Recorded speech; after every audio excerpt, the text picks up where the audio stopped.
말씀을 봅니다. 말씀은 사도행전 2장 4절의 말씀입니다. 사도행전 2장 4절 말씀, 우리 신약성경으로 188면에 있습니다. 사도행전 2장 4절 말씀, 제가 말씀을 읽어드리겠습니다. 그들이 다 성령의 충만함을 받고 성령이 말하게 하심을 따라 다른 언어들로 말하기를 시작하니라. 아멘. 오순절에 성전에 모여있던 예수님의 제자들의 머리 위로 각각 불의 혀 같은 것들이 임하였습니다. 여기에서 불은 성령을 의미하죠. 성령이 임하신 겁니다. 성령이 모여있던 그 제자들의 머리 위에 임하니까 그 제자들이 성령의 충만함을 받고요. 말씀 가운데 나와 있는 것처럼 성령께서 말하게 하심을 따라서 말하기를 시작하였습니다. 성령은 한 분이십니다. 많은 제자들에게 그 불의 혀같이 성령이 임했다고 해서 우리가 성령이 여러분이다 이렇게 생각하시면 안 되는 거죠. 한 분 성령님께서 많은 사람들에게 임하여서 그들 모두를 성령 충만함으로 이끄시고요. 또 그들로 하여금 말하게 하셨습니다. 우리 불도 마찬가지잖아요. 불에 몸통이 있으면 끝이 갈라집니다. 그렇다고 불이 여러 개가 아니죠. 한 불이 되어지는 겁니다. 성령도 마찬가지예요. 한 성령이 여러 사람에게 부어졌다고 해가지고 여러 성령이 아니라 한 성령께서 그 한 분께서 모여있는 모든 사람들에게 동시에 충만하게 임재하시고 그들로 하여금 성령을 따라 말하게 하셨습니다. 그런데 성령께서 말하게 하실 때에 성령의 충만함을 받은 각자가 오늘 말씀에 나와 있는 것처럼 각기 다른 언어로 다른 방언으로 하나님의 큰 일을 말하기를 시작하였습니다. 놀라운 일이 벌어진 거죠. 예수님의 제자들이요, 성령 없이 그냥 자기 생각을 주장한 것이 아닙니다. 자기 이야기를 한 것이 아니에요. 한 성령이 부어주셨고 그 한 성령께서 모든 사람들에게 충만하게 임하여서 모든 사람들로 성령께서 말하게 하셨습니다. 한 성령께서. 그렇다고 하면 당연히 모든 사람들이 같은 언어, 같은 말을 해야 되는 것이 당연하죠. 근데 말씀을 통해서 보면은요, 한 성령이 여러 사람에게 임하였는데 그 한 성령이 임한 것을 통하여서 각기 다른 언어로 사람들이 말하기를 시작했다는 겁니다. 놀라운 일이 벌어진 거죠. 이렇게 좀 이해할 수가 있습니다. 한 사람인데 눈으로는요 TV 보고요, 귀로는 음악을 듣고 입으로는 또 강의를 합니다. 또 손으로는 요리하고요, 또 발로는 축구하는 거예요. 이 모든 것은 하나도 틀림없이 완벽하게 해낼 수 있나요? 흉내는 낼 수 있지만 완벽하게 하나도 틀림없이 이 모든 것들을 행할 수는 없습니다. 한 사람이요, 두 가지의 일도 완벽하게 동시에 해낼 수 없습니다. 아니, 한 가지의 일도 저 같은 경우는 완벽하게 해나갈 수가 없는 거죠. 그것이 바로 사람이에요. 그런데 모든 기관들이 각기 다른 일들이요, 정확하고 완벽하게 해낼 수 있다. 사람으로서는 불가능합니다. 사람으로서는 할 수 없는 그런 일이 되어지는 거죠. 하지만 성령께서는요, 그런 일을 가능하게 만드시죠. 구원받은 자들에게 임하신 성령은 한 분이십니다. 한 분께서 말하게 하셨는데 각기 다른 언어로 하나님의 큰 일을 말하기를 시작했습니다. 이것을 가지고 우리가 오늘 말씀의 제목 가운데 나와 있는 것처럼 이 원리를 하나이며 여럿, 하나님과 동시에 여럿이라는 원리를 우리가 정리하고 해석할 수가 있게 되어집니다. 우리 오순절 성령의 역사는요, 교회를 시작하는 역사입니다. 하나님께서 교회를 시작하자마자 우리 가운데 하나이며 여럿이라는 원리를 보여주셨습니다. 한 성령이 부어주셨는데 여럿이 각기 다른 말을 시작하게 되어진 거죠. 이 원리를 보여주신 것은요, 교회의 본질이, 특별히 개혁된 교회의 본질이 하나이며 여럿이라는 사실을 우리 가운데 알려주고 있는 겁니다. 이 원리는요, 세상이 흉내조차 낼 수 없는, 그러니까 세상과 교회를 구별해내는 거룩한 원리가 되어집니다. 그렇기 때문에 우리가 온전한 교회를 세우고자 하면, 개혁된 교회를 세우고자 하면 하나이며 여럿, 이 원리를 잘 알고 이 원리대로 순종하는 모습들이 우리 가운데 있어야 됩니다. 이 하나이면서 여럿이라는 원리는요, 삼위일체 하나님에게서 기원합니다. 삼위일체 하나님께서 교회의 본질이시고 교회 설립자이시기 때문에 그 하나님의 모습을 따라서 우리 교회도 하나이며 여럿이라는 그런 원리로 세워져 가게 되어집니다. 삼위일체가 곧 하나이며 여럿이거든요.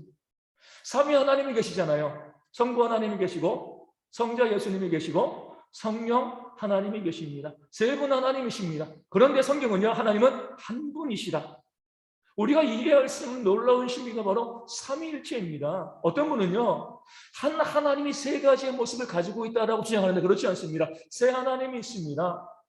성부 하나님이 하시는 일이 있고요, 성자 예수님이 하시는 일이 있고, 또 성령 하나님이 하시는 일이 있습니다. 우리 구원에서 보면 성부 하나님은요, 구원을 계획하시고요, 성자 예수님은 구원을 성취하시고, 성령 하나님은요, 구원을 우리 가운데 적용시키십니다. 각자의 일이 따로 있는 거죠. 우리 예수님께서 이 땅 가운데 공생에 사역하실 때에 세례 요한에게 세례를 받으셨습니다. 그럴 때 예수님께서 세례 받으실 때에 하늘에서는요, 성부 하나님의 음성이 있었고요, 또 성령은 비둘기같이 예수님의 머리 위로 임하였습니다. 하늘에 성부가 있고요, 땅에 성자가 있고, 또 공중에 성령이 있었습니다. 각기 다른 세 하나님이 있는 거예요. 그 세 하나님이 한 분이시다. 이것은요, 우리가 이해할 수가 없습니다. 당연하죠. 왜냐하면 우리는 피조물이고요, 우리 하나님은 창조주이시기 때문에 그렇습니다. 피조물인 우리가 하나님에 대해서 이런 방식으로 존재해야 된다라고 요구할 수 없고요, 그 하나님의 존재 방식을 이해할 수가 없는 거죠. 만약에 개미들이 우리가 살고 있는 이 사회의 모든 구조를 이해하고 알고 있다라고 하면요, 말도 안 되는 소리가 되어지는 거죠. 같은 피조물인데도요, 사람과 개미의 차이가 있습니다. 개미는 사람의 사회를 이해할 수 없어요. 사람은 개미의 사회를 우리가 연구하고 알 수 있죠. 하지만 개미가 알 수는 없습니다. 피조물끼리도 이런데, 우리 피조물인 사람이 하나님에게 이렇게 존재하셔야 되고요, 이렇게 이런 모습이어야 됩니다, 이렇게 요구할 수가 없는 거죠. 세상에서는요, 우리 사람들에게는 셋은 셋이고 하나는 하나죠. 하지만 하나님에게는요, 그 셋이 하나인 놀라운 역사가 있습니다. 이게 바로 하나님의 존재 방식, 하나이면서 여럿인 거죠. 이것은 우리의 믿음이에요. 우리 이해하고 받아들이는 것이 아니라, 하나님께서 그렇게 존재하시는구나. 분명히 성경에는 한 분 하나님이라고 말씀하셨는데 성부와 성자와 성령으로 계신다, 이런 사실을 우리가 믿음으로 받아들이게 되어지는 거죠. 여기서 중요한 것은요, 이 삼위 하나님께서 일체가 되어줄 수 있는 가장 중요한 그런 원인은 성부와 성자와 성령이 동일한 본질을 가지고 계시기 때문에 그렇습니다. 동일하다는 거예요. 하나라는 거죠. 그렇기 때문에 성부와 성자 성령으로 나뉘어져도 하나가 되어질 수가 있는 겁니다. 온전히 하나이어야지 여럿이 되어질 수 있는 것이 교회의 본질인 거예요.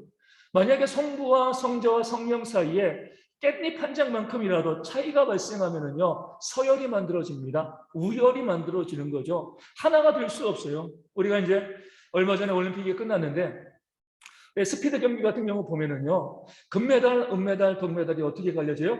0.0001초 차이로. 우리 눈으로는요, 그것을 구별해낼 수가 없죠. 카메라로 보잖아요. 아주 작은 미세한 차이지만 그 미세한 차이로 금과 은과 동이 갈라집니다. 우리나라는 거기에 따른 연금도 달라요. 무시할 수 있는 차이처럼 보이지만 그 차이가 발생하게 되어지면은요, 서열이 만들어지고 나뉘어질 수밖에 없습니다. 하나님도 마찬가지죠. 본질이 동일하지 아니하면은요, 일체가 되어질 수가 없습니다. 하지만 본질이 같으면 외형이 달라도 하나이게 되어지는 것, 이것이 바로 삼위일체의 비밀이 되어지는 거죠. 본질이 같으면은요, 아무리 외형이 달라도 어떤 서열이나 어떤 차별도 만들어낼 수 없는 것이 하나이며 여럿이라는 삼위일체의 이 비결, 삼위일체의 모습이 되어지는 겁니다. 세상은요, 본질을 따지지 않습니다. 본질이 무엇인가 신경 쓰지 않죠. 무엇을 따져요? 외모가 어떠한가? 외형이 어떤가? 외모와 외형을 보면 반드시 뭐가 발생해요? 차이점이 발생하죠. 그 차이점이 발생하면 차별이 만들어집니다. 그로 인해서 세상은요, 외모로 모든 것을 판단하기 때문에 차별이 세상 가운데 상식이 되어질 수밖에 없습니다. 오늘 본문에 나와 있는 이 사건도 마찬가지입니다. 각기 다른 언어를 했어요. 다른 방언으로 말하였습니다. 하지만 본질은 성령께서, 한 성령께서 말씀하신 것이기 때문에 그 언어 가운데 차별이 존재하지 않습니다. 성령의 본질을 보면 언어의 다양성은요, 문제가 되어지지 않죠. 하지만 세상은 어떻게 봐요? 본질을 보지 않고요. 어떤 언어인가를 봅니다. 언어에는요, 차별이 발생하게 되어지는 거죠. 우리가 살고 있는 세상에서도 힘이 있는 언어가 있고요. 그렇지 못한 언어가 있습니다. 가장 힘이 있는 언어는요, 영어죠. 세계 어디에서건 다 통용되어집니다. 우리나라 한국어도요, 차츰 그 힘을 좀 높여가고 있습니다. 어떻게 보면 어처구니가 없죠. 말에 무슨 힘과 우선순위가 있습니까? 근데 사람들은 그렇게 만들어버려요. 마찬가지로 오순절에 이 사건이 일어났을 때에 많은 사람들이 많은 방언으로 성령의 충만을 받아가지고 이야기하기 시작했을 때 아마 이 사건을 바라보면서 어떤 언어를 쓰느냐, 그 언어의 차이점에 아마 주목했을 겁니다. 그 당시의 지배적인 언어는요, 로마의 언어인 라틴어와 우리 헬라어였습니다. 이 두 가지 언어가 요즘 영어처럼 가장 지배적인 언어였고요. 각 지방의 방언들이 있었어요. 그럴 때에 성령의 충만함을 가지고 각자 서로 다른 언어로 말하기 시작했을 때, 야, 저 사람은 라틴어와 헬라어로 말하니까 더 능력 있는 사람이겠다. 저 사람은 아무도 잘 알지 못하는 지방 방언을 하니까 별로 능력이 없는 사람이겠지. 외향을 보면은요, 차별할 수밖에 없습니다. 어떤 언어를 쓰느냐에 따라 가지고 차별하게 대우할 수밖에 없는 거죠. 하지만 본질을 보면 성령께서 한 성령이 말씀하게 하신 건데 어떤 언어이건 무엇이 상관이 있겠습니까? 본질을 보면 차별할 수 없지만 외향과 외모를 보면 차별할 수밖에 없다는 것을 성경은 보여주고 알려주고 있는 거죠. 삼위일체 하나님도 마찬가지입니다. 성부, 성자, 성령 동일 본질이시다. 동일한 본질이시다. 차이점이 없다. 깻잎 한 장의 차이도 없다. 이렇게 우리가 바라보면 우리가 성부, 성자, 성령 여럿이 하나가 되어줄 수 있는데 세상은요, 여럿이 하나가 되어줄 수가 없습니다. 성부가 조금 더 높겠지. 그 다음 위치가 성자고 성령이 제일 마지막이지 않겠는가. 다 신이지만, 다 뛰어나지만 성부가 조금 더 위에 있고 성자가 조금 밑에, 그리고 성령, 이런 식으로 생각을 합니다. 세상 사람들이 가지고 있었던 그리스 로마 신화를 보면 어때요? 신들 간의 서열이 분명해요. 사람들이 만들어낸 것이기 때문에 하나님의 여럿의 이런 생각을 할 수가 없습니다. 여럿이 있으면 반드시 뭐예요? 차이가 발생하게 되어지고 그 차이에 따라서 서열이 매겨지는 것이 세상의 관점이 되어집니다. 그렇기 때문에 삼위일체를 이해하지 못하고요, 성부와 성자와 성령의 차이를 이야기하면서 교회 가운데 무엇이 생기죠? 이단들이 발생합니다. 가장 첫 번째 이단인 아리우스는요, 성자는 계시지 아니하던 때가 있었다라고 이야기합니다. 성부보다 못하다는 거죠. 성부가 혼자 계시다가 성자를 만드셨다는 거예요. 그 차이점을 이야기합니다. 여기부터 우리 신앙이 무너지고요, 세속화가 되어지는 겁니다. 세상은 하나시면서 여럿이란 이 원리를 받아들일 수가 없고 생각할 수도 없습니다. 그렇기 때문에 세상에는요, 차별이 존재할 수밖에 없어요. 외형을 가지고 따지면은요, 외형은요, 똑같은 외형이 없습니다. 쌍둥이도 서로 달라요. 외형을 가지고 보면, 겉으로 드러나는 모습을 가지고 보면은요, 차별이 일상적입니다. 물론 세상도요, 차별을 부정하고 그 차별을 없애기 위해서 많이 애쓰고 노력하지만 없어지고 있나요? 더 강화되어지고 있죠. 왜냐하면 외형을 바라보게 되어지면 차별할 수밖에 없기 때문에 그렇습니다. 반면에 교회는요, 차별이 존재할 수가 없습니다. 왜요? 본질을 보기 때문에 그래요. 외형의 차이점을 교회도 인정합니다. 차이가 있죠. 하지만 그 외형보다 그 안에 성령이 계시는가, 또 예수님의 십자가의 피로 구원받았는가, 이것을 보면은요, 모든 성도들이 동등한 거예요. 동일한 본질이 되어집니다. 그 본질이 성령이고요, 본질이 예수님의 십자가의 보혈이기 때문에 그 본질을 보면은요, 모든 사람이 동등한 거죠. 그렇기 때문에 야고보 장로는요, 너희에게 진짜 믿음이 있으면 차별할 수 없다라고 말씀하고 있습니다. 구원받은 사람들은요, 본질을 보는 사람들이거든요. 내 옆에 있는 사람이 어떤 모습이건 그 안에 성령님이 계시고 예수님이 그 안에 지극히 작은 자 가운데 계시는 예수님께서 그들 안에 계시면 우리 모두는 다 동일하다, 동등하다, 이렇게 바라보는 것이 구원받은 성도들의 본질을 바라보는 모습이기 때문에 교회에는 차별이 존재할 수가 없습니다. 거꾸로 이야기하면 차별이 존재한다라고 하는 건 교회가 아닌 거죠. 믿음이 없는 겁니다. 외형을 바라보는 세상과 다를 바가 없는 거죠. 이 원리를 우리가 잘 알려주는 것이요, 우리 성경에 나와 있는 포도원 품꾼의 비유입니다. 이 비유를 보면 주인이요, 아침 일찍 6시에 나가가지고 그 포도원에서 일할 인꾼을 부릅니다. 그리고 9시, 정오 12시, 오후 3시, 오후 5시 나가서 계속해서 일꾼들을 부르는 거죠. 아침 6시에 온 사람은 저녁 6시까지 12시간을 일했고요.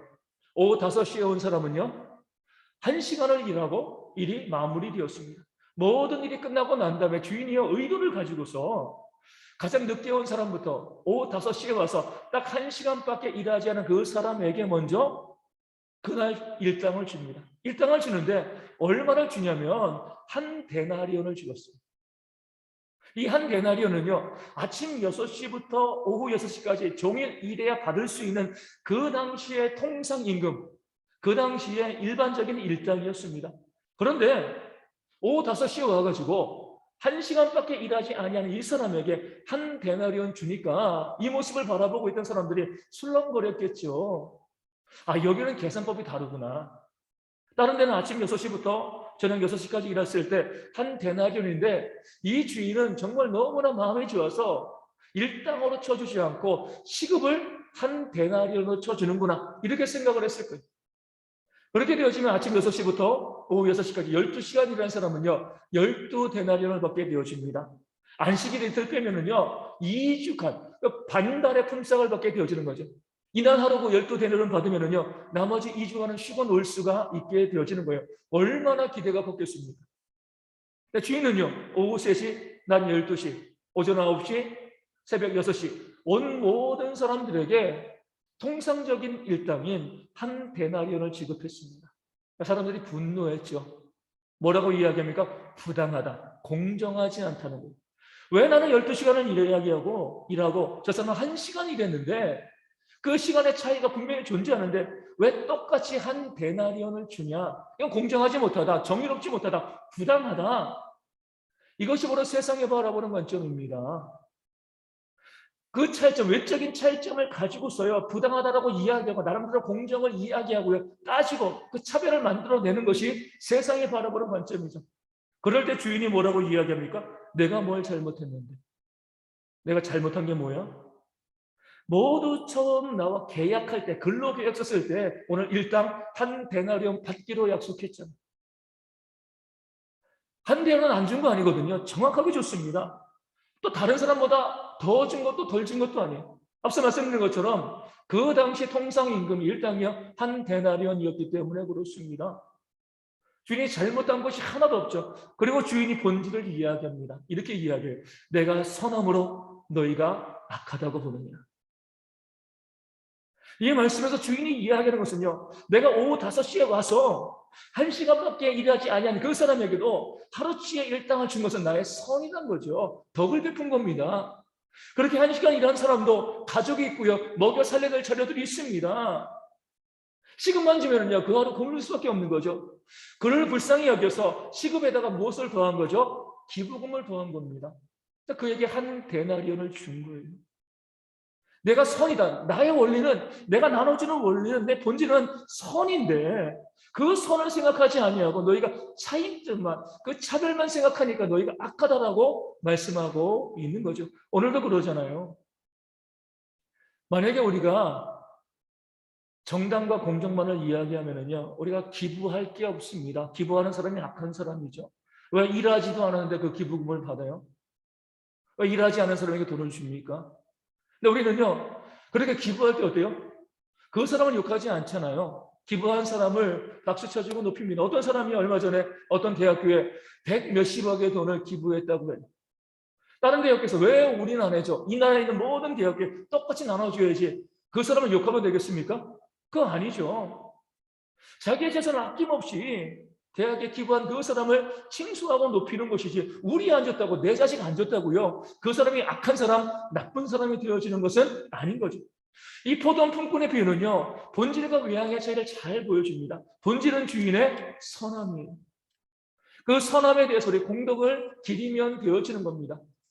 그런데 사람들은요, 그 주인의 선함을 바라보지 않고, 본질을 바라보지 않고, 나는 12시간 일했는데, 나는 9시간 일했는데, 나는 6시간 일했는데, 나는 3시간 일했는데, 왜 1시간 일한 사람과 똑같이 주냐? 그 차이점과 차별을 이야기하고, 불공정을 따지는 거죠. 이게 바로 세상의 모습인 거예요. 하나님은 그렇게 역사하지 않으십니다. 하나님의 방식은요, 하나이면서 여럿이에요.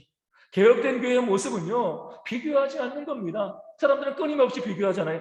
서열을 매깁니다. 그것을 공정이라고 이야기해요. 직업이나 재산, 나이, 성별, 능력 이런 것들을 끊임없이 비교합니다. 성과를 내면 성과급을 더 주는 것을 당연하게 생각은 하죠. 세상을 비판할 필요는 없어요. 세상은 그렇습니다. 세상은 그 원리로 움직이게 되어 있어요. 하지만 교회는 다르답니다. 교회에는 하나님의 원리가 있습니다. 그 어떤 것도 교회는 차별하거나 그 어떤 것도 구별하거나 서열을 매기면 안 되는 것이 바로 교회의 본질적인 모습이 되어지는 겁니다. 이 모습을 잘 보여주고 있는 것이 바로 다윗이에요. 그가 아직 왕이 되어지기 이전에 시글라그 피신에 있다가 잠시 전쟁에 나갔다가 돌아오니까 아멜렉 사람들이 시글락을 침공하여서 그 다윗과 부하들의 가족들과 재산을 다 가지고 멀리 가버렸습니다. 다윗은 600명의 사람들을 이끌고요, 그 아말렉 사람들 추격해 나갔죠. 그런데 부설 시내가에 이르러가지고 600명 중에 200명이 지쳐서 쓰러졌습니다. 더 이상 움직이지 못하는 거예요. 다윗은 400명을 데리고 계속 아말렉을 쫓아가서 그들과 싸워가지고요, 가족을 다 찾아오고 전리품을 얻어왔습니다. 다시 이제 다윗과 400명의 사람들이 가족들을 데리고 또 부설진에 걸어왔어요. 200명이 남아있잖아요. 그런데 어떤 사람들이 다윗에게 이렇게 이야기합니다. 우리는 목숨 걸고 싸웠고 여기 남아있는 사람은 싸우지 않았으니까 우리가 그들과 똑같이 나누는 것은 불공정하다. 저 남아있던 사람들은 자기의 가족만 데리고 가게 하고 우리의 전리품을 나눠주지 말자, 이렇게 이야기합니다. 이런 사람들을 성경은 뭐라고 이야기하고 있냐면 그들 중에 악한 자와 불량한 자. 어떻게 보면 상당히 좀 힘들게 합니다. 공정을 이야기한 거예요. 당연하잖아요. 문호동 무인경인 것처럼 이 400명의 사람들은 가서 열심히 싸웠습니다. 목숨 걸고 싸웠어요. 200명은 싸우지 않았습니다. 그러므로 200명에게 그 가족을 돌려주고요, 아무것도 주지 않는 것이 이게 공정한 것이 아닌가? 문호동 무임금 아닌가? 이게 맞지 않습니까? 이렇게 우리가 이야기하고 세상 그 원리로 가는 거죠. 근데 다윗은 그렇게 하지 않았습니다. 똑같이 나누자 그랬어요. 왜 똑같이 나눴어요? 본질을 보았기 때문에 그렇습니다. 본질. 그 본질이 뭐예요? 다윗은 이렇게 이야기합니다. 우리가 싸워서 이겼냐? 하나님이 이기게 하신 거 아니냐? 하나님이 이기게 하지 아니하겠으면 우리 다 죽을 수밖에 없는데 결국 하나님이 싸워서 하나님이 이기게 하셨는데 우리가 뭐라고 그 차별을 만들어내면서 우린 더 많이 갖고 저들은 주지 말자, 이렇게 이야기할 수 있느냐? 그것이 바로 악한 것이다. 그 본질을 바라보지 않고 외적인 형식만 바라보고 외형을 바라보고 차별하는 것이 악하고 불량한 자들의 모습이다라고 다윗이 말하고, 그 다음부터 이스라엘 모든 규례로 함께 나누는 것을 삼았음을 성경은 증거하고 있습니다. 이게 바로 성경의 위대한 모습이 되어지는 거죠. 그런 모습을 초대교회도 그대로 이어받았습니다. 초대교회 우리 계속해서 사도행전 말씀을 보게 보면 그들 가운데 어떤 일이 벌어지고 있나요? 자기의 밭과 집을 팔아가지고 사도들의 발 앞에 두고요, 또 교회는 그것을 가지고 각자의 필요한 대로 나눠줬습니다. 아니 어떻게 그럴 수 있어요? 내가 이 재산을 모으기 위해서 얼마나 열심히 놀지 않고 공부하고 열심히 애쓰고 노력해가지고 이 재산 모았고 저 사람은 놀고 게을러가지고 일하지도 않았는데 왜 그 사람이 궁핍하다고 내 것을 나누어 줘야 됩니까? 그럴 때에 초대교회가 그 일을 감당할 수 있었던 일은 뭐예요?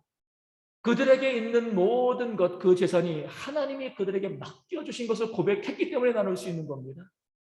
내가 정말 벌어서 내 것이라고 이야기하면 나눌 수 없죠. 왜 나눠요? 하지만 내게 물질 주신 것도 건강 주신 것도 내게 있는 모든 것을 주신 분이 하나님이시다, 그 본질을 생각하게 되어지면 그 이웃들과 나누는 것이요 정말 지극히 당연한 모습이 되어집니다. 다시 말씀드리지만 세상에서는 그런 모습을 찾을 수가 없어요. 그렇게 세상에서 이야기하면 우리 이상하게 바라봅니다. 하지만 우리는 이제 본질을 바라보는 사람들이죠.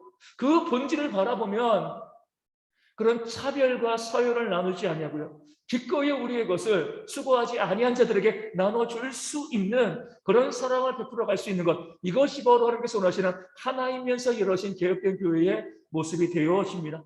그 여럿의 다양성을 바라보기 전에 그 하나인 성령 하나님 함께 하시고 예수님의 십자가의 보혈이 함께 하신 그 하나를 바라볼 수 있는 그런 안목들이 믿는 성도들 가운데 있어야지 교회가 세상과 구별되어지는 교회 되어질 수 있게 되어지는 겁니다.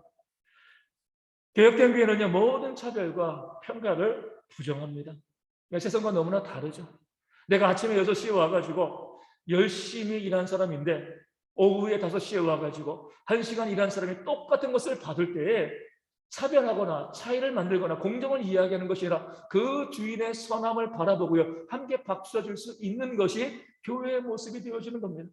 그래서 성도 간의 헌신의 정도가 다르죠. 더 많이 헌신한 성도도 있고요, 그러지 못한 성도가 있습니다. 그럴 때 그 차별을 나누고 그 구별을 만들어서 서로 서열을 매기는 것이 아니라 내가 성도보다 더 많이, 다른 성도보다 더 많이 헌신할 수 있는 것에 대해서 감사하고 기뻐할 수 있는 공동체가 되었을 때에 이게 바로 진짜 교회가 되어지는 겁니다.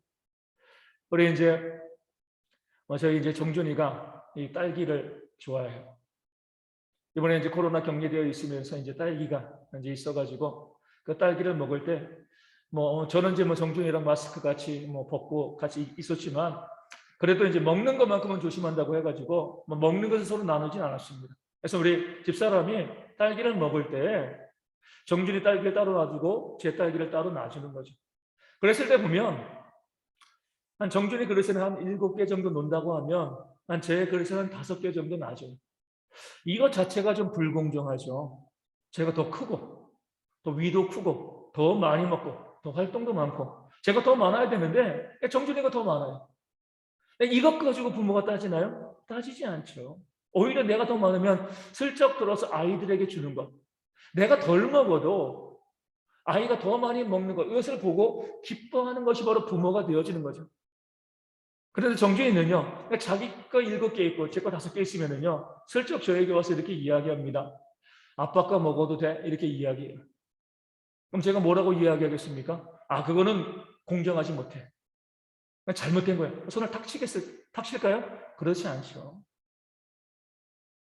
더 많이 가지고 있으면 아이가 더 먹고 싶어 할 때 그래 먹어. 그러면 정준이는요, 제 거 5개 중에서 3개 자기가 먹고 제 거 2개 남겨줍니다. 그럼 보면 정준이는 10개 먹고 저는 2개 먹는 거예요. 이게 부당하다고 해가지고 아이와 다투고 싸우고 논쟁할 문제이겠습니까? 우리 모든 부모님들이 동일하게 느끼는 것처럼 내가 안 먹어도요, 내 자녀가 더 많이 먹으면 어때요? 잘 먹으면 그것을 보는 것만 가지고도 그 마음에 기쁨이 생기는 것. 이게 바로 부모들의 모습이 되어지는 겁니다. 공정과 분명한 구별, 차별을 따지는 것, 그 차이점을 따지는 것이 아니라 사랑이라는 본질로 바라보면은요, 내가 덜 먹어도, 내가 덜 가져도, 내가 덜 누려도, 내가 사랑하는 사람이 더 많은 것을 누릴 수 있으면 함께 기뻐하고 즐거워하는 것, 이게 바로 하나님께서 원하시는 하나이며 여럿인 그런 교회의 모습이 되어지는 줄로 믿습니다. 그저 하나만을 우리가 바라보면서 우리가 교회 가운데서 우리 동등해야 돼, 모든 것이 균등해야 돼, 똑같이 일하고 똑같이 헌신하고 똑같은 것을 나눠야 돼, 이렇게 바라보면 교회는요, 하나 되어질 수가 없는 거예요. 다양한 많은 사람들의 헌신들이 있습니다. 내가 더 헌신할 수 있으면, 내가 사랑하는 그 사람을 위해서 더 수고하고 내가 덜 먹고요, 더 누릴 수 있으면, 그러면서도 기뻐할 수 있는 것은요, 우리 가운데 있는 사랑이라는 그런 본질 때문이죠. 그 본질을 바라보면 다양한 많은 모습들, 세상 사람들 봤을 때는 부당하다, 차별이 있을 수밖에 없다라고 이야기하는 그 모든 모습들이요, 다 선하고 아름답게 우리 가운데 보여지게 되어지는 겁니다. 그래서 우리가 교회 가운데 함께 헌신하는 것들, 헌금하는 것들도 마찬가지죠. 성도에 따라서 우리 많이 하시는 분들도 있고요, 우리 적게 하시는 분들도 있어요. 헌금에서 중요한 것은요, 보여지는 액수가 아니죠. 뭐가 중요해요? 드리는 마음이 중요합니다. 기쁨과 감사의 마음으로 주님께 드리는 그 마음이 중요한 거죠. 그렇기 때문에 우리가 그 마음을 우리가 온전히 세워가기 위해서 헌금을 할 때 봉투에 집어넣고 이름을 적지 말고 헌금하기를 원하는 거예요. 그렇게 헌금하게 되어지면은요, 1억짜리 수표를 집어넣는 분이나 1,000원짜리 한 장을 집어넣는 분이나 다 하나님 앞에서 동등합니다. 우리 하나님께서는요, 그 마음을 보시는 것이지, 얼마를 넣었어, 누가 얼마를 넣었어, 이것을 가지고요, 사람을 차별하고 구별하는 건 하나님께서 원치 않는 모습이죠. 그렇기 때문에 우리가 모든 헌금을 봉투에 넣고, 그리고 이름을 적지 않기를 우리가 또 권면하고 또 그렇게 이야기하고 있는 겁니다. 함부로 우리가 비판할 건 아니지만 어떤 분들 보면 교회 가운데 성도들에게 헌금 봉투에 이름을 적고 기도 제목을 적고 또 이제 헌금 봉투를 가져오게 합니다. 그럼 그것을 읽어주면서 기도하는 거죠. 그러니까 기도하고자 하는 그 마음은 너무나 좋지만 성도들의 입장에서는요, 헌금을 안 낼 수가 없는 거거든요.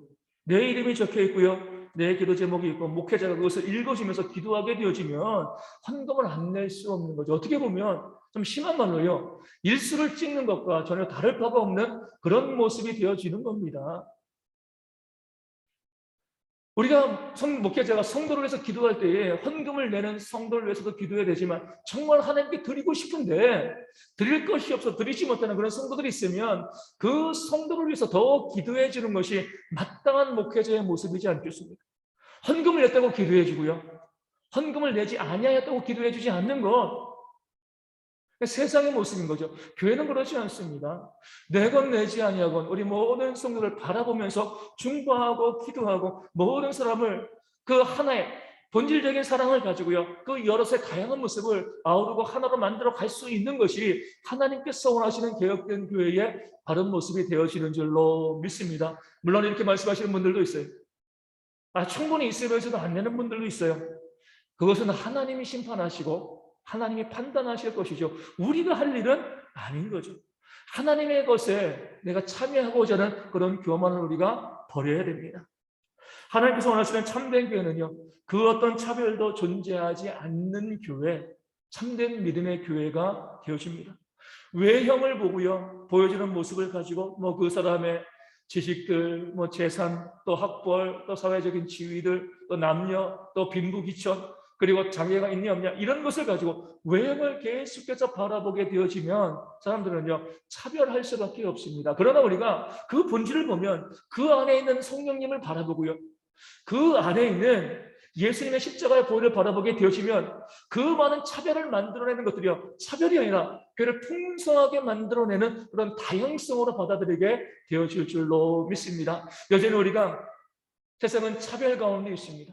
우리 교회도요, 그 차별의 영향을 많이 받고 있지만 정말 우리가 믿음 있는 교회라고 하면 차별하지 않아야 됩니다. 물론 어려운 과제예요. 쉽지 않습니다. 하지만 하나님께서 우리 가운데 함께 하심을 믿고 깨달으시고요, 늘 하나님의 은혜 가운데 이 대형교회만큼은, 이 시대의 교회만큼은 그 어떤 차별도 존재하지 않는 그런 거룩한 공동체, 하나이면서 열어질 수 있는, 성령을 바라보면서 그 다양한 모든 것을 능히 아우를 수 있는 그런 공동체로 세워지는 그런 건강한 교회 되어질 수 있도록 우리 모든 성도들이 함께 기도해 주시면 감사하겠습니다. 우리가 기도하실 때에 우리가 하나님의 은혜 가운데 우리 성도들이 그 어떤 차별도 만들어내지 않고요, 모든 사람을 귀하게 바라볼 수 있는 그런 귀한 교회로 이 대형교회 온전히 세워질 수 있도록 이 마지막 시대 가운데 세상과 구별되어지는 거룩한 교회로 우리 교회가 세워질 수 있도록 또한 위하여 기도하여 주시고요, 그것을 통하여서 진정이 개혁되어진 개혁된 교회로 우리 대형교회가 바르게 부흥할 수 있도록 우리 함께 말씀을 기억하면서 함께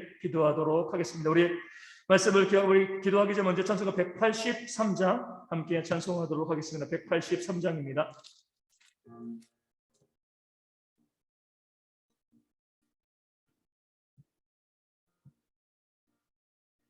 빈들의 마른 뿔같이 시들은 나의 영혼, 주님이 약속한 성령 간절히 기다리네. 가물어 메마른 땅에 단비를 내리시듯 성령의 단비를 부어 새 생명 주옵소서. 한가운 빗소리 들려 산천이 춤을 추네. 봄비로 내리는 성령 내